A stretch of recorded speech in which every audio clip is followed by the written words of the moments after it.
Hi guys, this is how I make my husband food. This we call ssangyup or Korean barbecue. First, you have to heat up the frying pan. You can use non-stick or the stainless frying pan, but you don't have to put any oil, okay? Make sure it's really hot. You can only use a medium heat if you feel scared to burn. And this is a pork belly, the frozen one. You don't have to be defrost before you're cooking. Make sure it's still frozen. You can use knife if you get hard time to, and you can put directly on the frying pan. You don't need to use oil. As you can see, I tried to separate from each other because it's really frozen.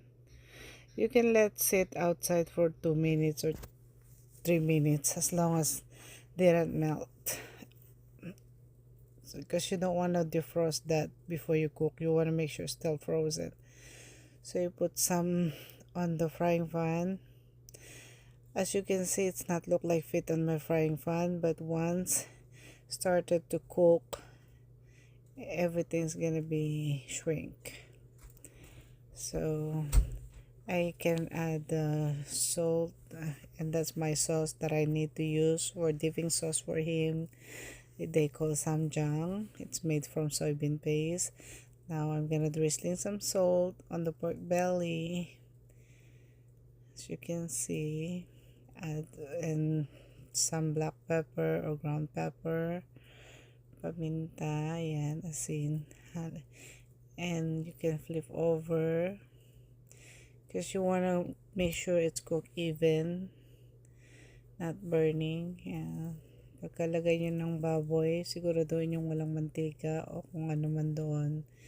Yeah, just make sure there's no oil, excess oil.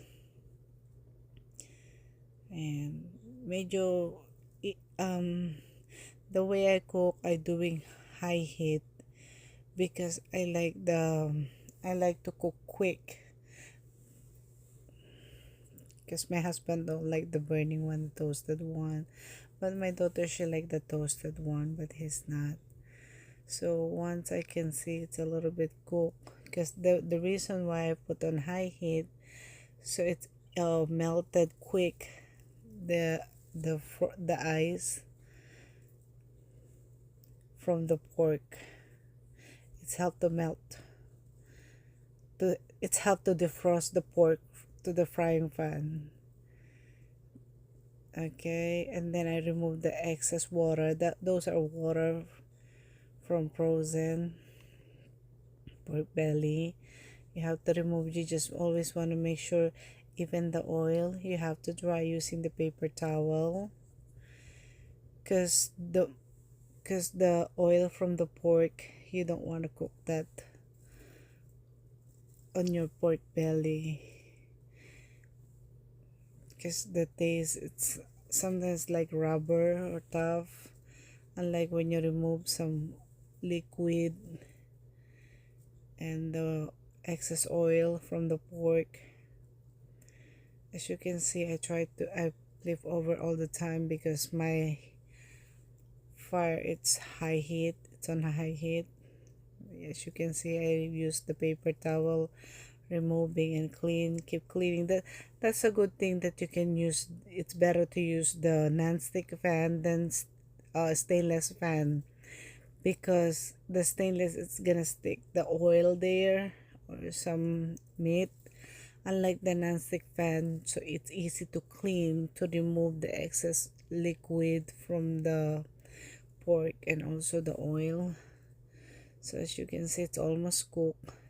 It's depend on you how if you like toasted or medium or only like that, because I want to make sure it's not raw, the pork.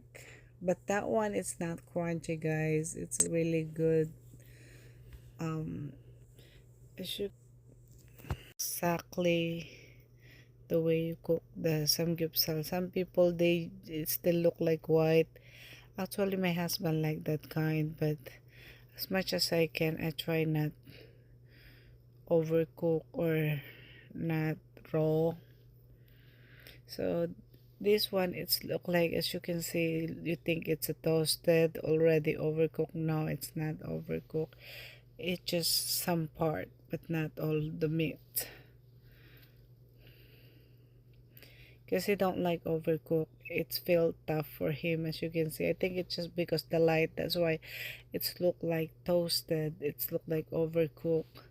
As you can see, when I cut the pork, I still put with a towel underneath on it, and then once I'm done, I rinse some oil from the pork, because you really want to serve this without oil, because the pork fat is already oil. So here and then I put some rice. My husband only wants simple samgyeopsal. Usually you have to eat it with the lettuce, with the onion, you know.